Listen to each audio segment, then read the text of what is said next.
She's the Queen's only daughter.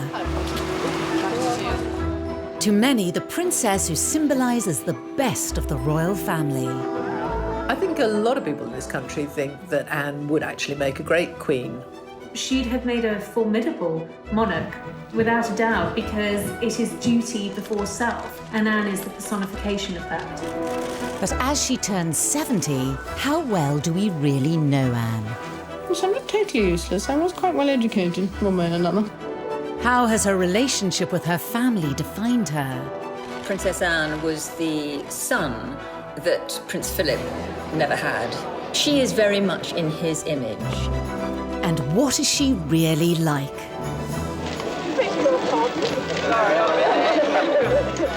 She doesn't tolerate fools. She can be snappy. She can reduce grown men to tears. How does it feel having a Buckingham Palace as your private property? Well, I don't know, because it isn't. We reveal the truth behind her most memorable moments. From the dramatic... Good evening. There's been an assassination attempt on Princess Anne and Captain Mark Fellows. It was an extraordinary incident, and she handled it in the most extraordinary way. to the controversial. Divorce? Very mirror. Never been mentioned. These were love letters. There was something going on between the two of them. No, I have no comment to make on the news report. We follow the highs and lows of an extraordinary life. But she is about duty and responsibility and hard work. She's still making headlines after 7 decades in the spotlight. But is she the best queen we never had? The Princess Royal.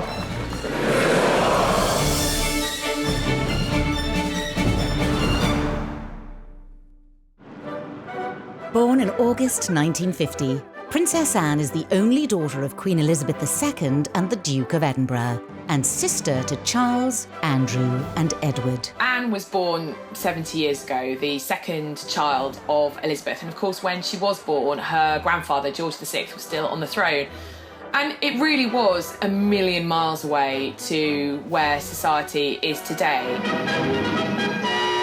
Arriving at Ballater Station with her family, the Queen was received by the Marquis of Aberdeen. Anne had a very 19th century childhood, a very traditional royal childhood.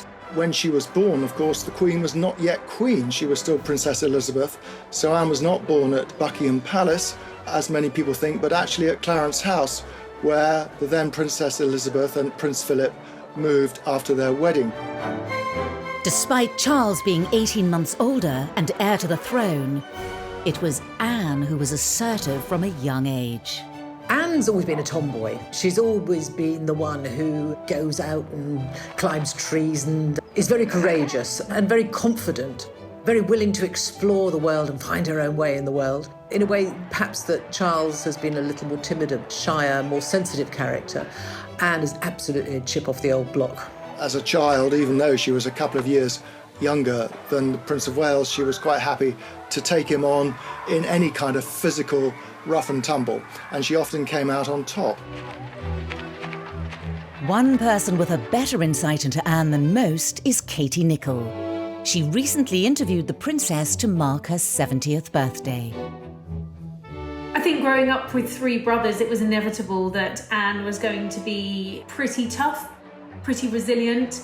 She had to learn from an early stage how to hold her own as a girl in the royal family, second born to Charles. And, I think there was a lot of competition between the siblings. So Anne was always going to have to stake out her own role in the royal family. The princess had to become independent from an early age. She was not even 3 years old when her mother became queen in 1952. You have to remember that Anne was the daughter of a working mum, which in those days was not that usual. And she had a very hard-working mum. Elizabeth was away a huge amount. Anne was tiny when her mum and dad went off for 6 months around the Commonwealth. So she and Charles were left not exactly to fend for themselves, but certainly they were largely brought up by nannies and governesses. Growing up, Princess Anne spent much of her time separated from her family. Anne had quite a solitary childhood in many ways because she had her brother Charles, and then there wasn't another sibling for a further 10 years, actually. So it was herself and Charles at home being educated at home till Charles went off to boarding school, and then there was just Anne. And she was left with her governess for, I think, the best part of 7 years, but it must have been a very strange existence. I think growing up as a young girl, Anne did have quite a different childhood to previous royal children. Initially, she was homeschooled, as all royal children were, but she was desperate to go to school. She wanted to get out, she wanted to discover life beyond the palace walls. You know, she had a brain, she wanted to go and learn. Up until this point, all British female royals had been homeschooled, but Anne broke the mould. She was the first princess to go off to ordinary school, if you like. Very posh school, very posh indeed. But she fitted in very well. I think she enjoyed life as a boarder at this school with other young girls to lark around with. Wasn't brilliantly academic, much more interested in sport, much more interested in horses, of course. She was an independent little girl from a very early age and, you know, to a degree, had to become quite a grown-up child quite quickly, and possibly that strong sense of independence that I think we see in the Princess Royal, and that commitment to duty, you know, what she saw her mother do. She was the daughter of a working queen. I'm sure that has all contributed to the woman Anne grew up to be. But unlike her mother, the princess was never destined to be queen. In a way, it's quite sad because you have this amazing kind of role model in her mother who was a very strong woman, a very powerful woman, you know, back in the 50s and 60s, which was kind of post-war, when women's rights and equality was really, really starting to take off and be incredibly important. And her mother was a great role model. Throughout her life, the princess has continued to be pushed further away from the throne. So she's now 14th in line to the throne. She slipped down behind her brothers, Edward and Andrew, their children, and then, of course, the children of Princes William and Harry. So she is currently 14th in line to the throne and therefore very unlikely to ever become queen herself. I think playing second fiddle to Charles and then being leapfrogged in line to the throne by, of course, Andrew and then Edward, and subsequently pushed further down the line of succession, I think Anne very much wanted to create a role for herself within the royal family and to really break free, particularly of Charles's shadow. She may have fallen down the line of succession, but many believe Anne is number one in her father's eyes. Well, it's long been rumoured that, you know, the Queen's favourite son was always Andrew and that Philip's favourite child was always Anne. And of course, Anne had the advantage of being the only daughter, so very possibly there was some favouritism from Philip to his daughter. And I think she's always looked up to her father. As she grew older, Anne's similarities to her father brought them ever closer. I've always thought that Princess Anne was the son that Prince Philip never had. She is very much in his image, and I think that is what he wanted Charles to be. And Charles was a very sensitive child who grew into a sensitive man who was emotional. Anne is none of those things. Anne is very straightforward, very blunt, calls a spade, but is also very funny. And her father is very funny. And I think they have absolutely the same sense of humour. Does the press really annoy you? Yes, I think at least I think it does. I think it wouldn't really be doing its job if it wasn't. Both of them can be quite grumpy, both of them can be quite difficult, both of them shoot from the hip, both of them say what they think, both of them are kind of keep calm, keep buggering on, and both of them have a really strong work ethic. May God bless her and all who sail in her.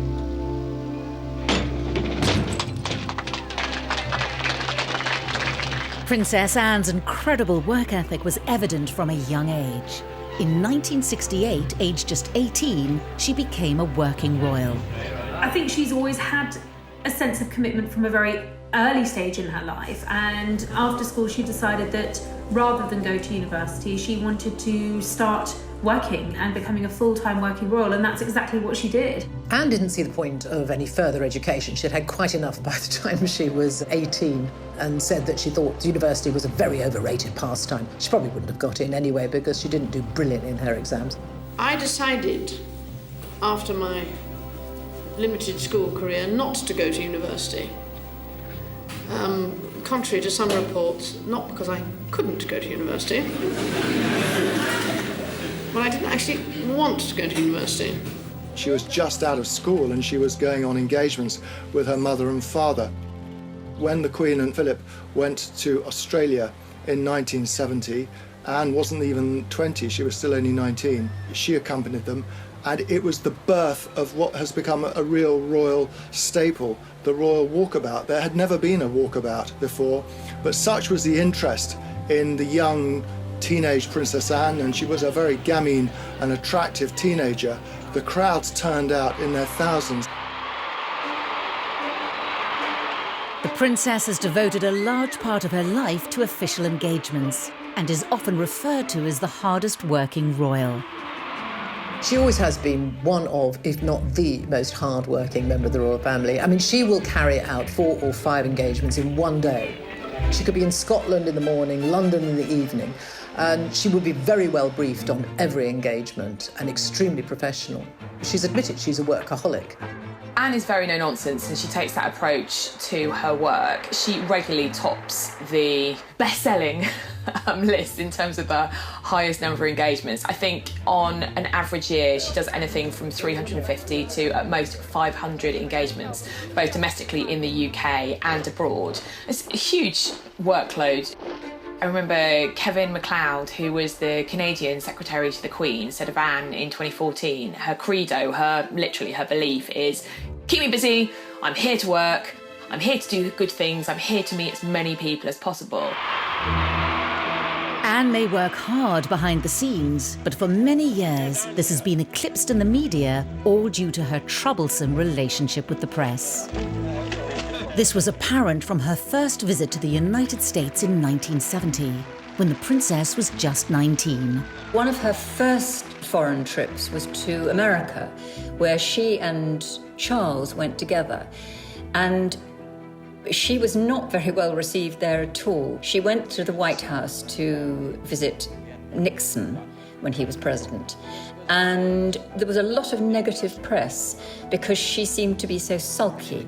She looked at the time as though she didn't want to be there, they said. She refused to answer anyone's questions, snappily saying, I don't give interviews. She was very ungracious. The Americans said, why did she bother to come? It's quite clear she doesn't want to be here. So that was the beginning, actually, of pretty much a lifetime of often negative headlines for the princess. This early trip set a pattern for Anne's relationship with the media. There are probably members of the press, photographers particularly, who have perhaps been on the receiving end of Anne's shortness, shall we say. She can have a quick temper and she just really doesn't have much time for the press. She'd much rather just get on with the job in hand and not worry about a press pack there to capture every moment. And some of those moments were certainly unexpected. In 1969, while visiting troops in Germany, the world saw another side to the princess. We were kind of all knocked out when she was 19 and she went to Germany on a job. And we were getting pictures back of her. She is the holder of a heavy goods vehicle licence, and we saw her driving a 52-ton chieftain tank. Astonishing. She also, on that same trip, she fired a submachine gun from the hip and got 8 bullseyes. And I think there would be lots of men looking at her in abject terror. Here she was, a young woman, and she was capable of doing all of this. Despite Anne's refusal to play the media's game, she was working hard to support the Queen. Those in the know even regard the princess as the royal family's secret weapon. And I think Anne has always realised her power, her soft diplomacy, the ability to help, the ability for the royal family to reach areas that, you know, traditionally prime ministers can't. You know, the royal family is a constant, they are always there. And particularly in areas of the world that have royal families, for instance, like the Middle East, when you send a member of the royal family to them on a state visit, it's immensely important. It conveys, you know, huge prestige, and people take that very seriously. And often members of the royal family, like Anne, are used to help trade deals, help diplomatic relations, and I think Anne has been very successful at that, and she's done that from a very young age. Well, Anne had this brilliant knack of sort of being the pathfinder, if you like, for the royals. If there was a slightly tricky destination go to, it was always Anne they would send in first, because she has a great ability at making people feel welcome and being enormously empathetic with people. In 1990, it was Princess Anne who the Queen trusted to visit the Soviet Union on her behalf. This historic occasion marked the first official visit by a member of the royal family in over 70 years. The last, coming before the Tsar, a distant relative of the Queen, was executed after the 1917 revolution. I suppose her most significant overseas trip was to Soviet Russia, as it then was, in 1990. How does it feel having a Buckingham Palace as your private property? Well, I don't know, because it isn't. She made a huge impact. It was a great success. Big crowds came out to see her. People were interested in her. And the feedback was incredibly successful and very positive for Britain. As well as her royal duties, Princess Anne is involved with countless charities, organisations and military regiments in the UK and overseas. It's not just the public engagements. She is involved in a huge amount of charities, some 300 charities, some of which she's founded herself. She writes her own speeches. She has a very small staff as well. Charles famously has a lot of staff looking after him. It's a big operation, being the Prince of Wales. When you look at the charities and patronages that Anne represents, you will see her interests reflected in those charities. So whether it's charities supporting the armed forces, or veterans, that's a major issue for her. Carers Trust, which actually she established. Animal welfare charities, equine charities, they have a meaning to her. It's where she feels she can bring something unique and helpful in her role. She's never seen the point in being just a nominal head of an organisation, which is why she works so phenomenally hard. It would be almost impossible to go and visit every single charity and organisation she's involved with every year, but she does her damnedest to do so. She believes that if you're going to put your name to it, it needs to be more than just a name on a letterhead. You actually have to go along, see what they're doing, encourage them and bring what publicity you can to them. One charity that has always been close to Anne's heart is Save the Children, and she's willing to take great risks in order to help. If you want to improve the lot of children, then you must improve the lot of their mothers. If there is a fundamental baseline to the Save the Children Fund's work, it is working with mothers and getting mothers to be able to take a much greater part in their children's lives and in the lives of the community in which they live. I think she's very closely associated with the Save the Children Fund. She's been president for, I think, nearly 50 years now, and this has meant a very great deal to her. When Princess Anne carried out those early trips to Africa with Save the Children in the early 70s, this was her really breaking the mould. This was her going far afield, doing something that was at times quite dangerous. The areas that she was going to were remote. So I think she was very much a pioneer in that respect. You know, she was doing these visits to Africa with Save the Children long before Princess Diana was even on the scene. She got a really hard time from Fleet Street in the 80s and the 90s. They thought that she treated the press with disdain, she wouldn't talk to them, she ignored them, she wouldn't smile for them. And in return, they gave her a really hard time because, in their view, she didn't give an inch. For many journalists of that time, Anne wasn't helping her own cause. She wanted to be appreciated for what she'd done. She got across that Diana was more appreciated than her, and yet she did nothing to facilitate that. But this all changed in 1982, when the press followed Anne on one of her trips to Africa with Save the Children. They went in an attempt to get a story about her love life. But after realising she wasn't going to talk, they started to take note of her work and were surprised at what they saw. There was one particular tour where she went to Africa, and the photographers, the press pack, were with her as well for all that time. It was probably weeks, and she was visiting refugee camps in Africa. The press didn't really want to go along with her, but they did in 1982 go to Africa with her. And there they saw a princess who was utterly prepared to get down and dirty, really getting down to work, dressed, in jeans and a shirt and probably a headscarf, in dusty, hot, sweaty Africa, going into slums, the way we're not used to seeing a princess at all. And the tone changed, and suddenly there were positive headlines and the good, headlines such as she had not had at all before. And I think people began to appreciate that we had a very hard-working princess there who would travel the world and not stand on airs and graces. Anne might have been hard-working when it came to royal duties, but it wasn't the only thing she dedicated her energy to. She was a senior royal, but she was also having a second career, effectively running parallel at the same time.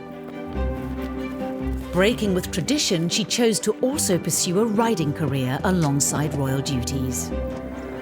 It's really very impressive that Anne was able to juggle her equestrian career as a very successful horse rider and carry out all her duties as a senior royal. Anne's lifelong passion for horses started from a young age. She probably sat on a horse before she could walk. She's utterly horse mad. Her father once said of her, "If it doesn't fart or eat hay, Anne's not interested." And I think that's almost right. Horses have given her an escapism. Not only did they enable her to embark on a career outside of her role within the royal family, they provided daily escapism. I think nothing makes Anne happier than riding out, being in the paddock, being around horses.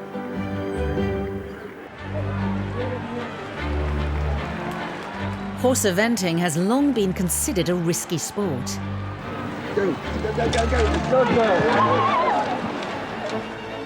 And Anne's royal title did not give her any immunity to the dangers.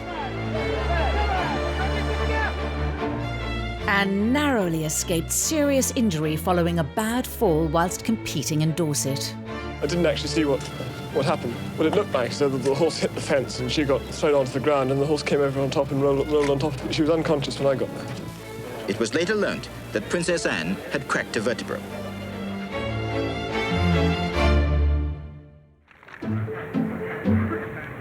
Growing success in her equestrian pursuits led to an increased level of press interest in Anne, much to the dismay of the young princess. When they were photographing her when she was riding at events, when she was doing cross-country, and they would be tucked behind a fence, and they would like nothing more than to see her fall off her horse. It was generally thought that this year's cross-country course at Burghley would present no more than a reasonable test for horse and rider. Not so. The 20th jump over a tree trunk into the water at the trout hatchery proved to be too much of an obstacle for most of the 60 competitors, not least for Princess Anne. And that was where she originally, the phrase that she's been tagged with ever since, where she told photographers to naff off.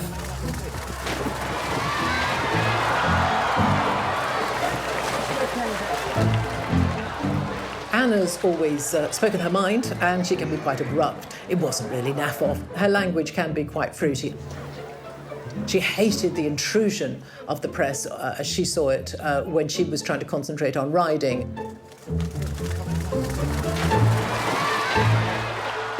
I mean, it's pretty humiliating to be seen covered in mud and water and scrambling after your pony. But she'd always get back on straight away, even after some of the worst tumbles. Anne's stoic attitude, however, won her admiration. If she fell off her horse, she was going to get back up and get back on that horse and prove that she could take the next jump. And I think that is a metaphor really for how she has approached her royal life, with steely determination and resolute commitment. The inevitable falls captured by an eager press corps did nothing to detract from Anne's formidable talent. In 1971, at the European Horse Trial Championships, the 21-year-old princess wowed the equestrian world. 1971 was one of her great equestrian years, I suppose. She competed in the three-day event, the European Championships, and she won. That was absolutely fantastic for her.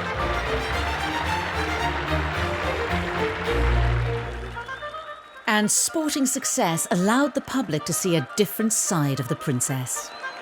She was voted the BBC's Sports Personality of the Year, which is always one of the greatest accolades you can have as an athlete, as a sports person. So there, in front of hundreds of other top people in their sports, she was feted as the top woman.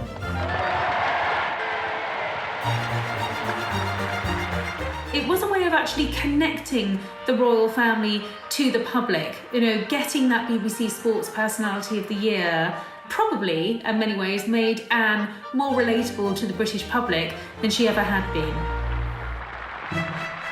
Princess Anne's riding career reached its peak when in 1976, Anne was chosen to represent her country on the biggest sporting stage possible. Anne took part in the 1976 Olympics in Montreal as a member of the British team, riding the Queen's horse, Goodwill, in the eventing category. Competing in the Olympics, which I suppose was the biggest moment of her equestrian career, didn't go absolutely brilliantly, unfortunately. It was a team event and we didn't win, didn't even get a medal, but they were there and they did compete. This was the first time ever that a member of the royal family competed in the Olympic Games, and it was a huge achievement. Anne's dedication and leadership aside, the Olympic Games were also associated with a more personal moment in the princess's life. While at the Mexican Olympics in 1968, a young Princess Anne was introduced to a fellow rider and Olympian, Mark Phillips. Anne's pursuit of equestrian excellence didn't just kind of lead her to professional glory, it also led to her personal happiness as well. It was through mutual love of horses that she met her first husband, Captain Mark Phillips, a lieutenant in the 1st Queen's Dragoons Guard. Of course, in her world of horses, Anne met quite a lot of dashing young men. She went out with quite a few of them. She went out actually with Andrew Parker Bowles as well, quite incidentally. But she was very keen on him. Her eyes finally set on Mark Phillips, who was a dashing army captain and terrifically good as an equestrian athlete. Everyone, I suppose, was looking for the princess to find a suitable husband, someone maybe from a foreign royal family, someone of a similar background, a prince who might be knocking around somewhere in the world. But she wasn't having any of that. She was determined to marry whoever she fell in love with, and the man she fell in love with was Mark Phillips. In November 1973, Princess Anne married Mark Phillips with all the pomp and ceremony of a royal wedding. I think had she been able to have had things her way, it probably would have been a low-key wedding, but she was the first of the Queen's children to get married, the only daughter, so it was going to be a big deal. There we can see groom Captain Mark Phillips. Even though it was November, like her mother's wedding, almost 50,000 people lined the streets to watch her go to Westminster Abbey. An estimated 500 million saw it on TV. A royal wedding has always cheered people up, and in this, as in everything else, Princess Anne, when pushed, delivered. Now the best man, Captain Eric Grounds, puts the ring on the Archbishop's prayer book for the blessing. She probably didn't like very much the fact that she had to get married in Westminster Abbey with all the glitz and the glamour, the fairy tale princess. She has always felt, I think, rather lacking in that. She says, I know, I never have been and never will be the fairy tale princess that people imagine. And, maybe she feels she's been a bit of a disappointment, but that's just not in her nature. There were a few concessions to Anne's taste and personality. The wedding dress didn't come from a famous designer. It came from her own regular dressmaker. And the cake was made by the Army Catering Corps. The moment we've all been waiting for, and how lovely she looks. Now, we expected something quite different, and we've certainly got it today. Look at that wonderful gown. The newlyweds were barely able to enjoy the first months of married life before their peace was shattered when Princess Anne and her new husband were the target of a terrifying attack. Perhaps one of the most defining moments in Princess Anne's life was when somebody attempted to kidnap her. They escaped, but 4 people were hit, 1 seriously. Good evening. There's been an assassination attempt on Princess Anne and Captain Mark Phillips. Their car was forced to stop by a Ford Escort on the Mall. The driver of the Escort, Ian Ball, jumped out and began firing a pistol at Princess Anne and her police protection officer. Thankfully, the incident was brought under control by the arrival of the police on the scene. It was an extraordinary incident, and she handled it in the most extraordinary way. And the next day, she was back on duty, working as if nothing had happened. Just the same kind of attitude as if she'd just fallen off a horse. But her life had been very seriously in danger. And her husband admitted that he'd been terrified. Following the foiled kidnap attempt, the royal couple went back to life as normal. Princess Anne and Captain Mark Phillips welcomed their first child, Peter, in 1977, followed by their daughter Zara in 1981. Both children were raised without royal titles and away from the royal spotlight. Zara has said on many occasions that not having a title gave her enormous freedom. That's what Anne wanted. She wanted her daughter to be a normal teenager and to get into the kind of scrapes that teenager did. And Zara absolutely has gone her own way. Peter and Zara are incredibly down to earth. You know, they don't even speak in the same way as many senior royals. You know, there's nothing pompous about them at all. I think they're great young people. Princess Anne's insistence that her children be shielded from the demands of a royal title was a position not shared by all her siblings. Andrew rather pompously has insisted on full status for his girls, who are both princesses, and Edward's children too do have titles. So she's very different on that. It's also often forgotten that Anne remains the only senior royal to have a criminal record. In 2002, she pleaded guilty to charges that her dog Dorothy, an English Bull Terrier, bit 2 children in a park. Convicted under the Dangerous Dogs Act, she was fined £500.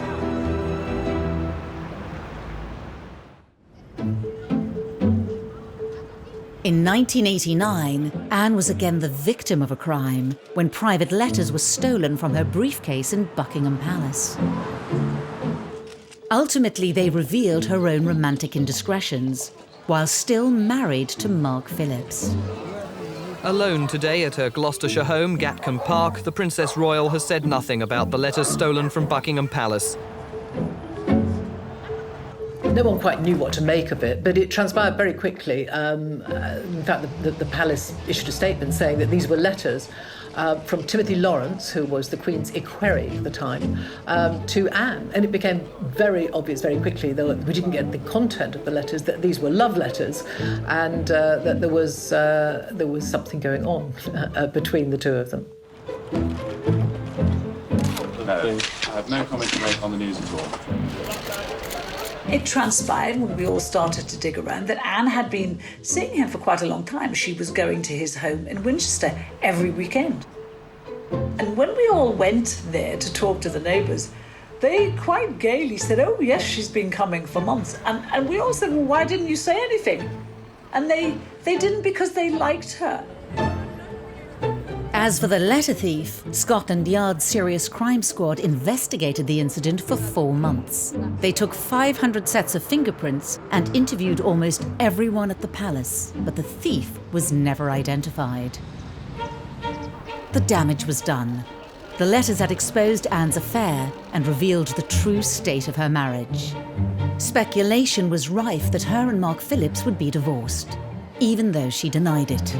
I've seen the paper today. Yeah. Well, I've released a story about the Queen has given permission for divorce and things. Yeah. Divorce? Daily Mirror. Never been mentioned by anybody. In the end, divorce did come during the Queen's annus horribilis in 1992. Her daughter might have been the first of the Queen's children to divorce, but it never affected Anne's reputation as much as the others. Her siblings, their marriages fell apart, and the world followed every last detail rapturously. We were absolutely riveted by the gory details of their marriages falling apart. Anne's, she managed to keep very private. The love letters were published, but she just kept on, and she said nothing, and no one dared to ask her anymore. And she married Tim Lawrence very shortly after she divorced Mark Phillips. 1992 even ended on a happy note. The Princess Royal marrying Timothy Lawrence at one of the most low-key royal weddings there's been. So she married at the little church near Balmoral, and that was probably the kind of wedding that she'd have had the first time round, if she had the chance. Small, private, 30 guests for a meal afterwards. She didn't wear a floor-length dress or a veil, just, a little bunch of white flowers in her hair. Had both her children there. I think that wedding was really all about Princess Anne. At 70, Princess Anne is as energetic in her commitment to the royal family as ever. In March 2020, she was at Paddington Station to unveil a train named after the Second World War spy, Odette Hallows. It's a pleasure to join you here wearing this uniform, which is one of the only things I share with Odette, but to represent the First Aid Nursing Yeomanry. I think Princess Anne is a great ambassador for the United Kingdom. I think we've all come to feel that she reflects a lot of what is best about British royalty. The naming of this intercity express train. To many, Anne has all the qualities needed to have been a great queen. When you think of Princess Anne, I think people do think of someone who's incredibly hardworking, who's very committed, and a woman who, frankly, had she ever become queen, I think most people are quite unanimous that they think she would have been incredibly good at the job. She has all the qualities, the main one being the sense of duty. The one thing that makes the Queen stand out is her enduring sense of duty to the people of this country. And I think Anne absolutely has that. Although to others, her abrupt, straight-talking manner, similar to her father's, would not be ideal. I don't think her temperament is right for the role. Possibly she would have been different if she'd known that she was the heir, and maybe she would have controlled her outbursts.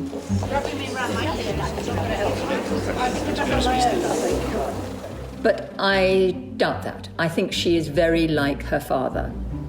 And her father has been a great consort all these years and added a great deal of colour to the royal family.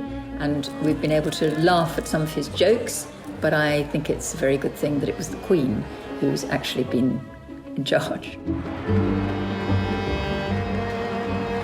I think that keep calm, carry on persona and that hard-working persona would suit her very well as a monarch. But actually, I think the real Achilles heel for Anne is that she doesn't play the game. She doesn't care about being popular. She doesn't care about rubbing people up the wrong way. And as a monarch, you can't have someone shooting from the hip and saying what they think. That veneer, even if it is just a veneer of inscrutability, is so important. I think a lot of people in this country think that Anne would actually make a great queen. But personally, I think that we need someone who is a little less steeped in tradition. I mean, Anne herself has said that she doesn't see any point in changing things for the sake of change. If things work, then leave them the way they are. And that makes things rather stuffy, in my view, too stuck in the established way of doing things. So I think we need a moderniser, and I think to a great extent Charles will be, and William certainly will be. For many, though, as the royal family has modernised in certain ways, it's been Anne's traditional values of duty and loyalty that have seen her popularity increase in recent years. As the carefully choreographed media profiles of some of the younger royals have fractured, Anne, for all her faults, is still going strong. She really is kind of the unsung hero, I think, of the royal family. She just gets on with it, opening factories, visiting supermarkets, supporting charities. She doesn't get much media coverage anymore, and that's exactly how she likes it. Throughout it all, Princess Anne has remained fiercely devoted to the monarchy and her parents. A rare chance for them to talk about each other in their understated way came at Anne's 50th birthday party in 2000. Really thanks to their example, their advice and their help that you're all here tonight. They're very proud of her, and that's all Anne's ever needed, approval from them. She doesn't need it from anybody else, and that's why she can be so rude to people. She doesn't care what they think of her. I think the only two people in the world she cares about who think of her is the Queen and Prince Philip. I have been touched by the warmth of the appreciation that all these many friends and colleagues feel for your energy and dedication.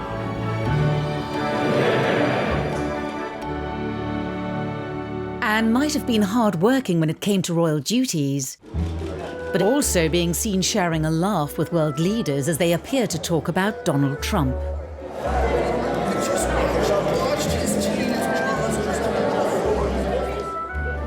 And shrugging at her mother like all children might do, whatever their age. I think actually as she's got older, those kinds of moments now, those bits of her personality make her more popular with the general public. And I think her being not first in line to the throne has enabled her to be more herself, to be more true to herself, and to carve out a really kind of different role for herself. Her advice after many years of duty is, don't forget the basics. Something she says she intends to do for many more years to come. I think she probably won't ever slow down. I think she's like the Queen in that respect, that, you know, she will just keep ploughing on as long as she's able. She's a great grandma, she loves her grandchildren, but she also loves her work. It is really what she's been born to do, I think she feels, so she'll carry on. She gets a lot out of it, as well as putting a great deal into it. So it is my very great pleasure that I present on behalf of Her Majesty the letters patent to the town of Wootton Bassett. She simply sees her role in life as to serve, and in that respect, she really is the replica of both her mother and her father. For the princess whose motto is, you just get on with it, the future will be more of the same. As Anne turns 70, for many she's a national treasure and possibly the best monarch we never had. However, even as she's held up as a paragon of straightforwardness, she's a more complex royal than we think. What you think of Princess Anne almost depends at what moment you clocked her. Did you first think of her as a kind of romantic young princess? Or did you think of her as this really rather grumpy, tetchy figure, very much like her father?